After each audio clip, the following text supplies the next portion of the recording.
Okay, so this is a live in a box we've done for PCR 2 years ago. Move into younger, lower risk patients in 2019 and beyond. So our patient today is a gentleman aged threshold of his 9th decade of life. He weighs 90 kilograms. Sorry. Share screen. Up. Should be. Thank you. And he's of modest body frame. He has a background of hypertension and insulin-dependent diabetes, smoked many years ago, and he's now relatively frail. His levels of activity have been curtailed in recent years related to his age. The cardiac history is that in March of 2018, just over 1 year ago, he presented with angina and required an LAD angioplasty at that time with a drug-eluting stent. His left ventricular function became abnormal and was noted to be deteriorating subsequently. And 2 months after his angioplasty, he had an ejection fraction of 45% and evidence of at least moderate aortic stenosis on echo. He has conduction tissue disease, as is frequent in the elderly, with first-degree AV block, right bundle branch block, and left axis deviation, so-called trifascicular block. And he also has escape arrhythmias with atrial fibrillation, which are treated with amiodarone and warfarin anticoagulation. In April this year, so just 6 weeks ago or so, he represented with further angina and a limited myocardial infarction. His stent had re-stenosed and he underwent further angioplasty with the drug-eluting balloon, as we shall see. And subsequently, he's remained very limited by breathlessness, and his echocardiogram has showed progressive aortic stenosis, as we shall see. Just briefly, he has moderate renal impairment with an EGFR elevated BNP, consistent with his heart failure syndrome. And the current echocardiogram shows that his left ventricular function remains moderately impaired, and there is now evidence of low flow, low gradient aortic stenosis with a mean gradient of 35 millimeters of mercury and a valve area of 0.8 centimeters squared. There is accompanying moderate aortic regurgitation and no significant aortic root dilatation. The CT scan firstly demonstrates measurements compatible with a variety of contemporary TAVI devices. A valve area of 578 millimeters squared and a mean valve diameter of 27.1. And the measurements will be particularly important in the bicuspid anatomy, which you see demonstrated on the right-hand side of the screen, with the bicuspid type 1 left-to-right fusion pattern. I will be talking to our procedure expert, Didier Cheche, about the different anatomical patterns in a few moments. And the calcified rib length, for those of you who find that an interesting measurement, is 9 millimeters. And perhaps again, Didier will be able to enlighten us a little bit more about that particular data set. He has large coronary sinuses. The intercommissural distance, 4 millimeters above the annulus, is 28.3 millimeters, which again is very important when it comes to considering device sizing, as we shall learn. The coronary heights are high, and the risk of coronary occlusion is very acceptable. The left cusp is 11 millimeters, perhaps a little bit low, but I don't think there's a major risk of coronary occlusion here. Here are some brief angiographic shots of the most recent PCI procedure. You'll see there was quite focal in-stent restenosis in the LAD Zion stent, and that was treated successfully with the drug-eluting balloon with a very nice result. The right coronary artery is normal. And finally, considering vascular access to this procedure, these are nice caliber iliofemoral vessels, 9 millimeters on the right and 5 millimeters at least on the left. Very acceptable, certainly for a right transfemoral procedure. So relatively elderly patient, relatively frail, ischemic heart disease, which is now stabilized, and evidence of progressive aortic stenosis with symptoms, low flow, low gradient physiology, and a bicuspid aortic valve. Excellent. I think that we are ready to go to the MASI again. So I'm sure that our colleagues are ready in cath lab. Hello, and welcome to Paris. We are here with you. So maybe we can make a first stop at this point and discuss together the case and what will be your strategy. Yes, yes, sir. This is bicuspid aortic valve. So we have a case of special anatomy. So I think for biventricular block, I think we have to expect that this patient will have a block after valve. So this is my concern in this case. And also regarding the bicuspid valve itself, I mean, the size, the perimeter here and the area, and the calcified, so it's 22.9. So Yeah. the expectation of the size of the stent and the type of the stent, type of the valve. Yeah, I want to ask you about your strategy in bicuspid aortic valve. Do you resize with balloon or you go with CT directly if you will put a self-expandable valve? No, we will go for CT directly.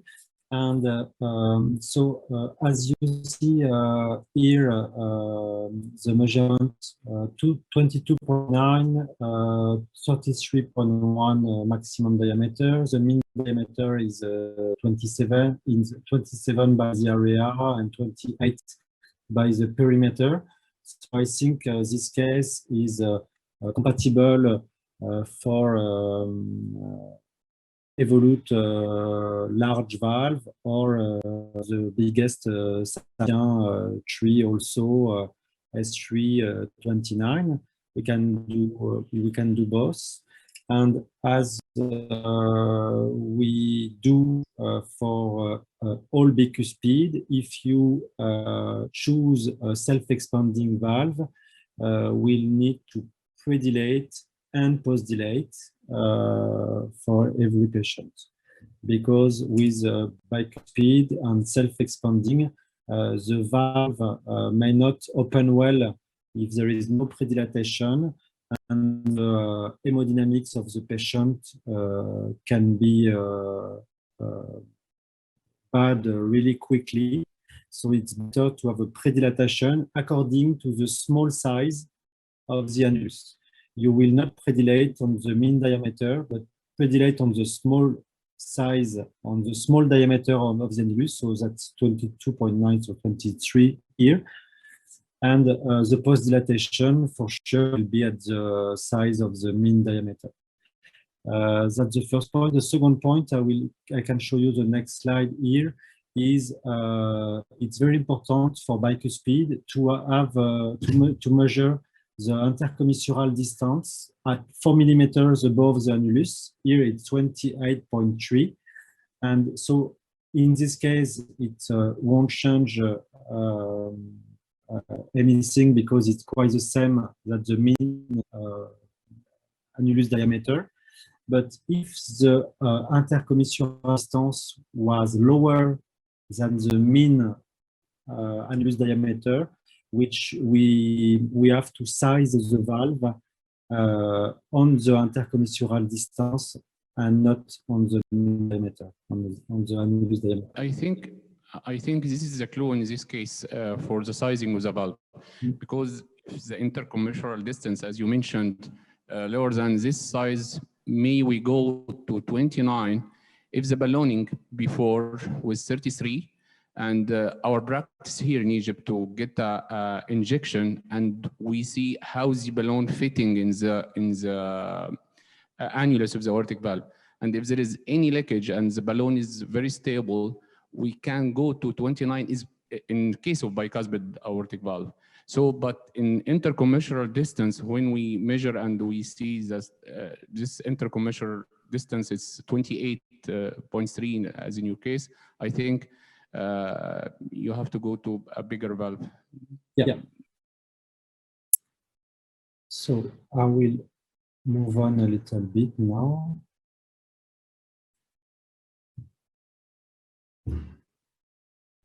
Hello, welcome to Paris. We are here with you this morning. So I think that Bernard Chevalier and Thomas Hovasse, you can see them in the stream. Good morning. Hello, it's a great pleasure to be here with you this morning. Welcome in the cath lab with us in Massy. So we are going to perform this valve test with Bernard Chevalier and owners Sophie and Sarah. And to start, I will let Bernard present the key objective of this case. Thank you, Thomas. So the key objectives are two. First, to show the specificity of TAVI screening in bicuspid patient and to understand the technique of implantation using a so-called minimalistic approach. We'll see later on how minimalistic can be in this specific situation. So we use a console sedation, of course. We have for secondary access, a right radial access with a 6 French introducer. Thomas is going to do an echo-guided procedure. He will show you very rapidly. And we are going to close with 2 fog lights on this right femoral access. We choose the right one because, as you saw in the angio, that there is disease on the left femoral, like artery. Predilatation with a 25 millimeter balloon. We used to predilate in bicuspid valve. We are not going to pace using the LV wire because we decided together just before the case, considering the importance of conduction disturbances, RBBB, PR was 200, and we have also left axis to go to traditional temporary pacemaker from the femoral vein. And we are going to select evolutors that you've also mastered and very elegantly demonstrated. Do you have any additional teaching comments for the main arena? No really teaching comments, but some various ways to do that. So it was beautifully demonstrated by Thomas here in short axis. Sometimes you can also start in long axis because it allows you to locate in your view where is the bifurcation and where is your landing zone in the right in the common femoral artery. And then you do your tenting with your needle as Thomas did. The only issue if you do that in long axis is that you are not sure to be central, to be on the center of the roof of your common femoral artery. So then you have to go to a 90-degree perpendicular view in short axis in order to fine-tune the position of your needle to be sure that you're central.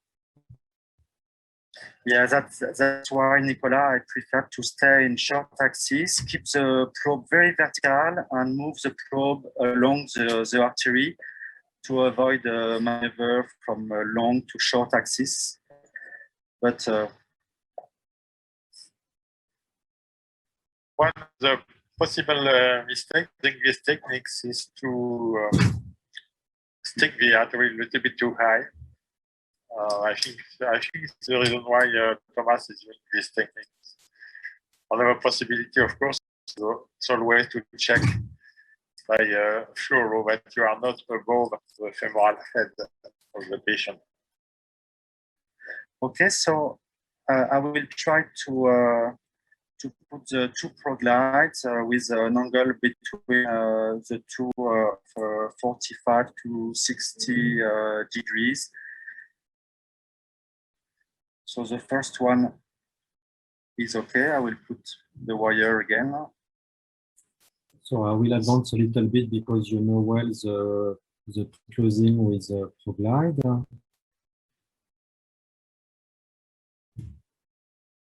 There is a benefits. We have positive trial with surrogate endpoints, but we're still missing a a large trial, a randomized trial. Some of them are ongoing, but so far we are expecting the data to go in this direction, at least systematically. But in this patient, you did not see in the CT any evidence that suggests a high embolic residue.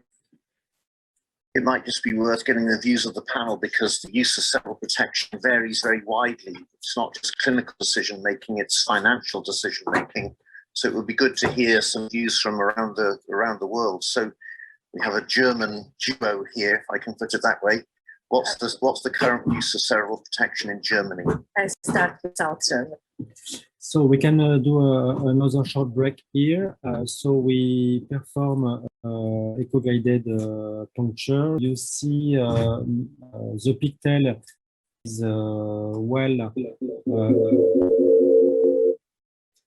the pigtail is in the good sinus along the external part of the aorta, so it will be nice and it should not move too much.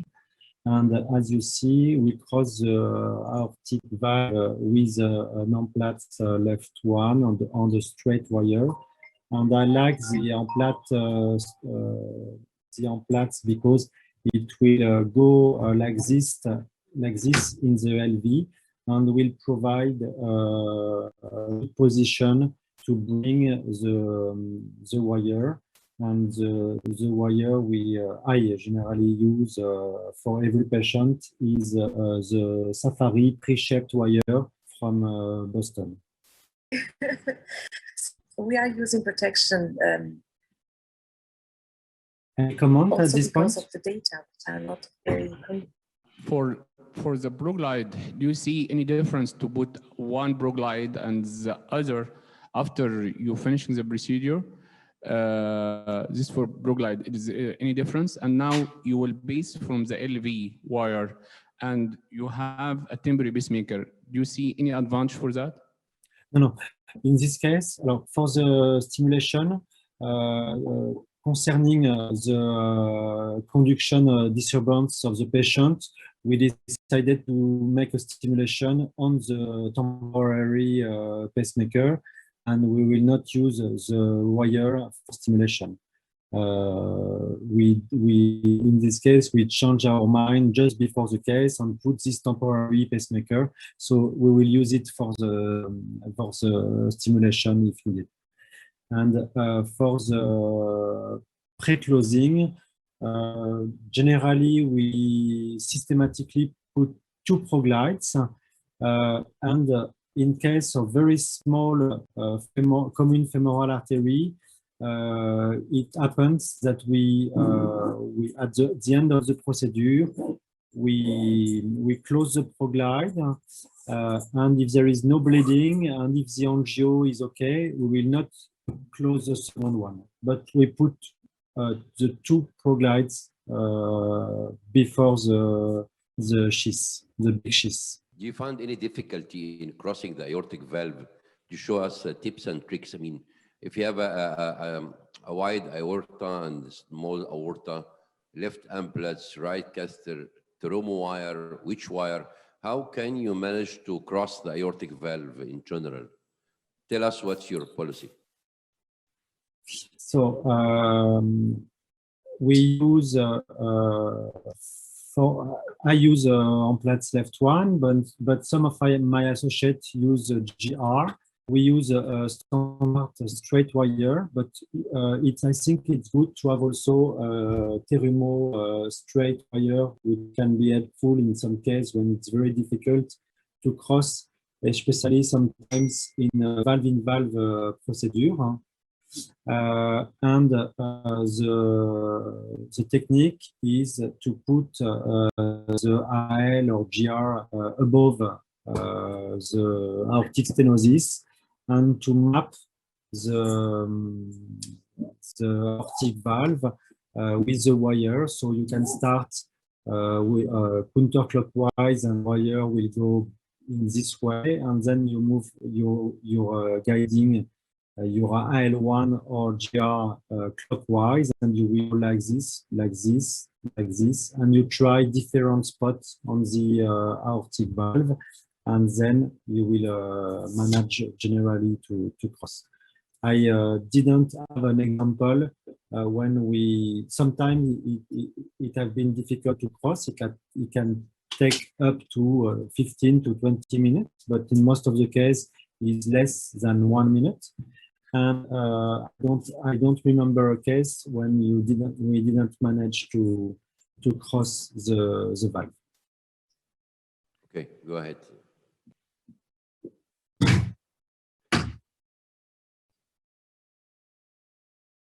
So I will show you here the Safari. As a positive result for surrogate endpoint, which do not correct directly with the clinical endpoint. You see with the IL-1, the Safari is coming straight, generally straight at the right place. It's not always the same, to my opinion, with the GR. So I'd rather go with the IL to cross and engage the LV. And the most positive study. So,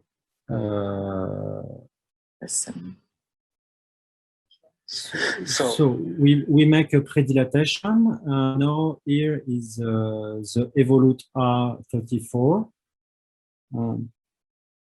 Okay, you can see that using this counterclockwise, we are more in the external curve of the aorta, and more coaxial with okay, it should be articulations. So I think we should push a little bit more. Yeah, maybe we can do an angio at this point. Yes. Okay. Yes, I think we need a little bit more with the LV. Okay. Okay, it seems to be a good starting point. Best. Okay. What do you think in Paris? Do you think the starting point?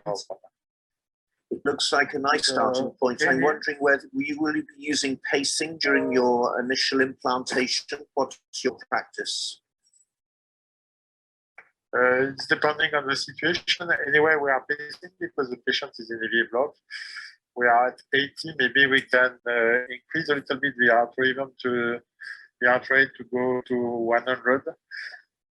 Sarah, on peut mettre le pacemaker à 100, s'il vous plaît. Just to be sure that we are more stable in terms of deployment.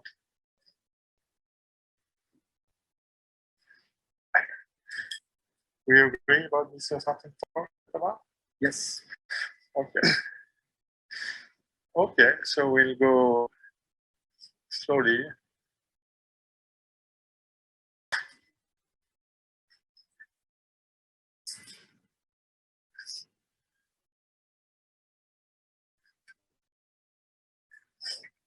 So you see that the projection given by the CT was nice because we are really parallel to the valve, but I think that if the valve was not parallel, we should have changed projection because the priority is to see really a line at the end of the evolute and not to stay absolutely on the projection you chose at the beginning of the case. A little bit more clockwise to be sure we are more coaxial. Anti-tests. I used to be slow at this part. Somebody I'm told I'm too slow, but.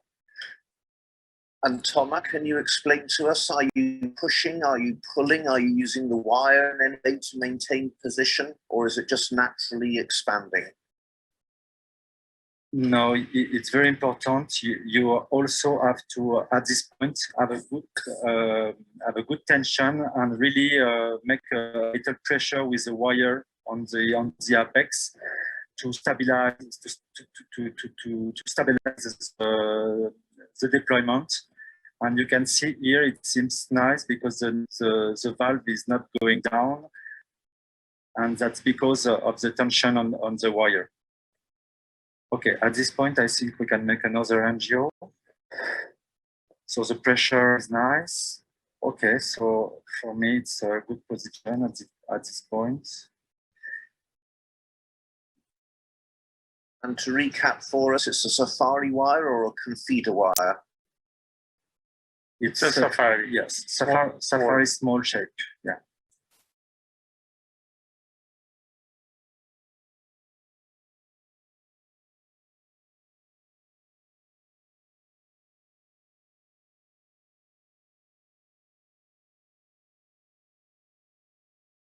Very stable. Yes, so the valve is opening. So at this point, you can put a little bit of pressure on the valve to avoid a jump.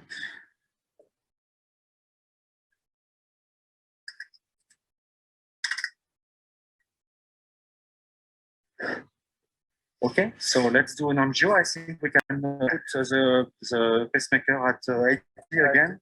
Sarah, on peut mettre le pacemaker à 80, s'il vous plaît. Okay, and maybe we can try to move at this point also to show if the parallax with the valve is perfect. Maybe like this should be a little bit better. Okay.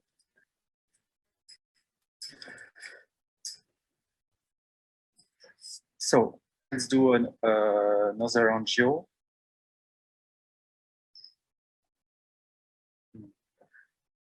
So we can make a little stop here again. So what do you think of this position, and what will you do at this point?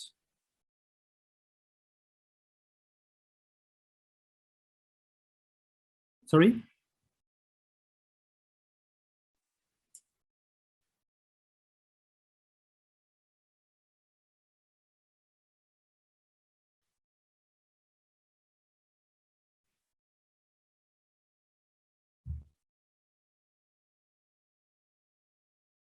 It's only for bicuspid valve. We dilate systematically with when we will use auto-expandable valve, such as Evolut. If you use a S3, you don't need to predilate. And also, in sometimes when you see that the crossing is with the wire is very, very difficult, you have a lot of friction, and you see that the valve is the aortic surface is very, very low. It can be interesting to have a predilatation in heavy calcified valve, but it should represent, I think, less than 10 to 5% of the case. For the position of the valve, I think it's okay from non-coronary cusp, but it's a little high from the coronary cusp. I think we need more orientation or to prevent the parallax. This is first. Second, do you believe? Yeah, you can go if you want.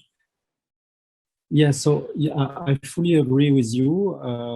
At this point, you see that the position here is not so bad. It's even okay, but here we are a little bit high, and if we release the valve like this, we can have a leak or even worse, a jump of the valve. So I think the valve at this point is a little bit too high. And there is also an aortic regurgitation. The hemodynamics of the patient is not so good at this point. So I think the position is a little bit too high. Yes. Okay. Nicolas, do you agree it's a little bit too high? Of course, the operators have to decide, and it's just my personal opinion again. If I would do this in my center, given the fact that there were virtually no leak and the valve is heavily calcified, with no concerns regarding sealing and no need for further.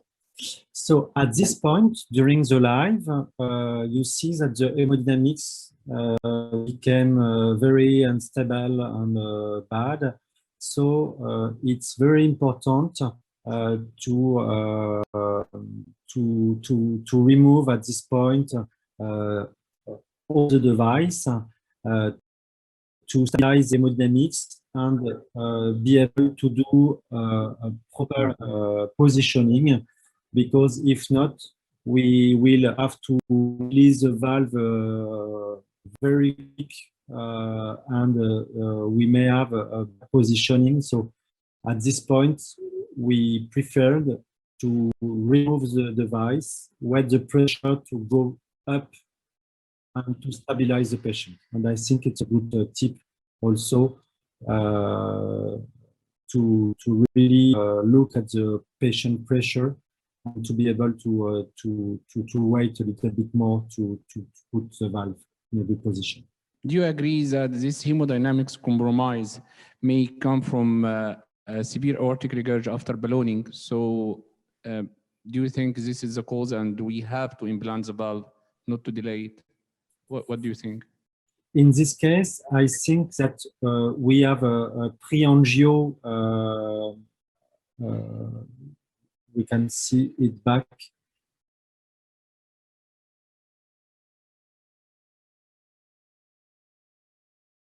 At the beginning here. We are really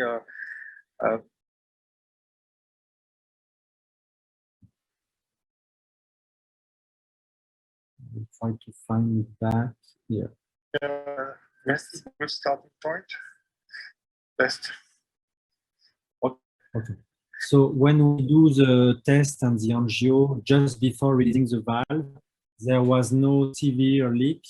So I think that the problem came really by the device itself, and it is the Evolute R in the valve which provokes the aortic regurgitation and hemodynamic instability.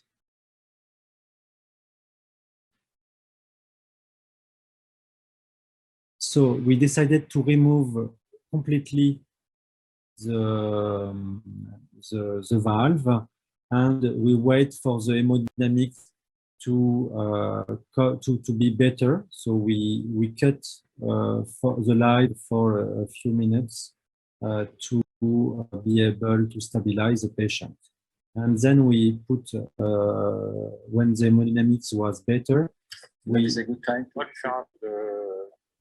are back in the cath lab, so we have improved the hemodynamics. If we have a very severe LV dysfunction, which was, in our opinion, so you see, we replaced the valve a little bit low, and now it seems better. Here it's okay, and you see the valve is really under the left cusp, much better than in the first position. to severe regurgitation when we have first position. So we.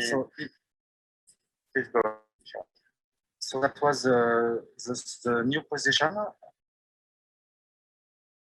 which was a little bit lower, maybe 2-3 millimeters lower, but I think the result was better at this level. And so we decided to release the valve, as you can see here. And Dr. Jebar is now performing the echo.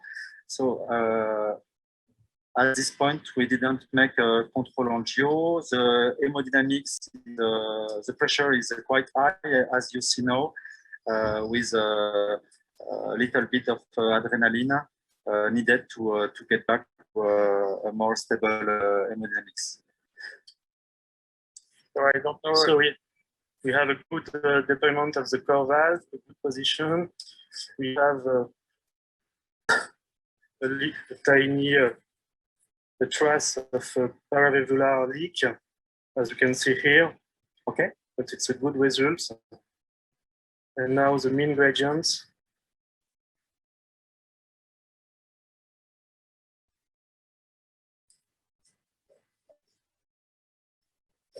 So sorry.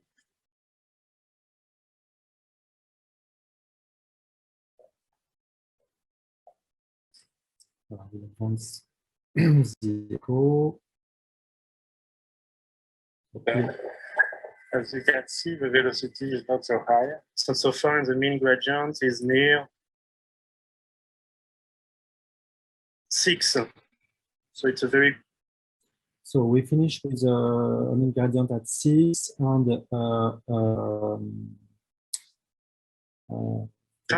so at this point,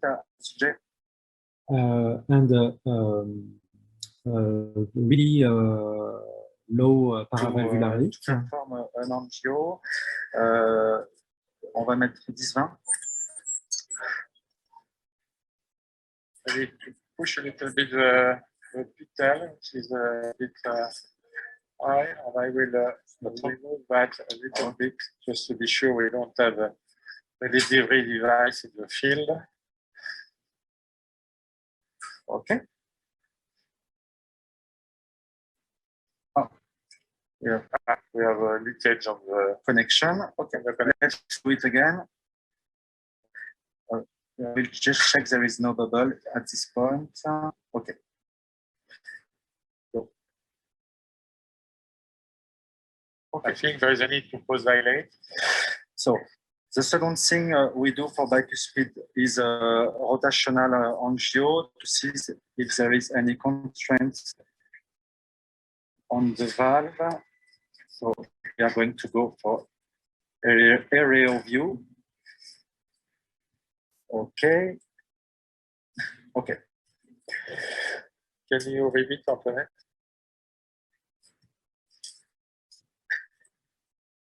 D'accord. Okay. Okay.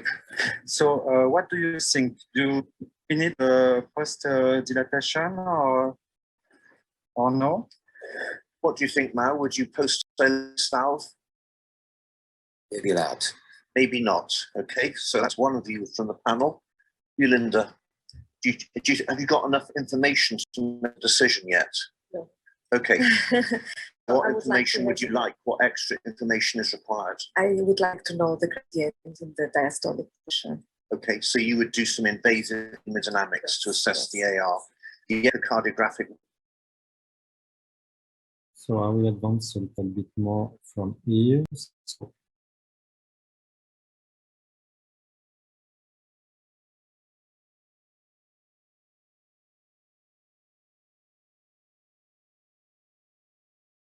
So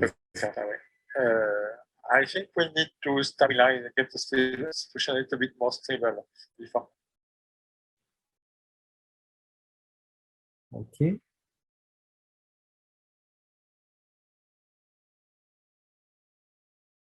So at this point, we decided with a We'll low. wait 10 to 15 minutes to be sure that's.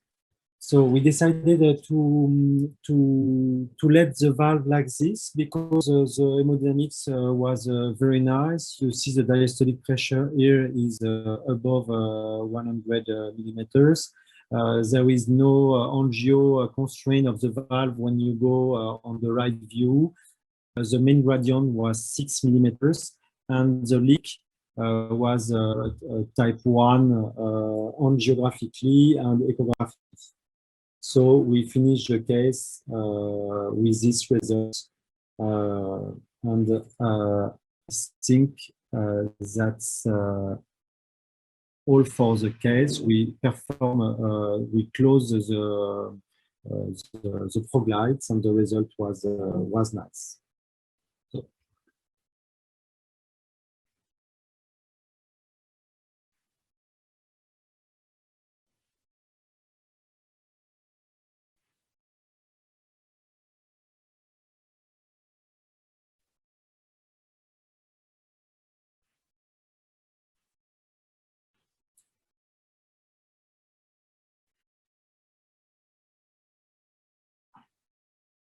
So concerning the need for post-dilatation because of high gradient, my limit is 10 millimeters.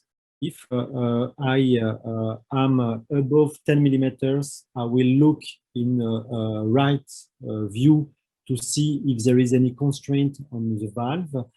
If there is a high gradient on the constraint, I will do a post-dilatation according to the mean annulus diameter.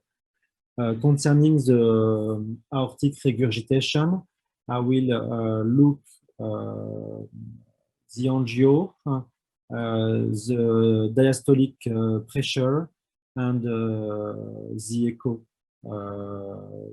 The echo which is done during the procedure. And according to these three parameters, I will decide to predilate or not, and to post-dilate, sorry, or not. And generally, we accept trace to mild aortic regurgitation, but we don't accept moderate. So we accept type 1 on 4, but not 2 on 4 aortic regurgitation. Excellent case, Thomas. I want to ask about your opinion in the orientation of the evaluator. There is some studies mention that the orientation with heart marker at 3 o'clock for further coronary intervention. Do you believe in that? Yes. So it's very important. We try since a few months to make a commissural alignment of the evolute. It's important to start the procedure with the right alignment of the valve at 3 o'clock, as you say, and then follow this alignment on the outer curve of the aorta. So it's very important, and as we will treat more and more young patients and with patients with coronary artery disease, the commissural alignment with the evolute is important. Yeah. Thank you. Thank you very much, Thomas. This is a very wonderful live case. Thank you very much. Thank you.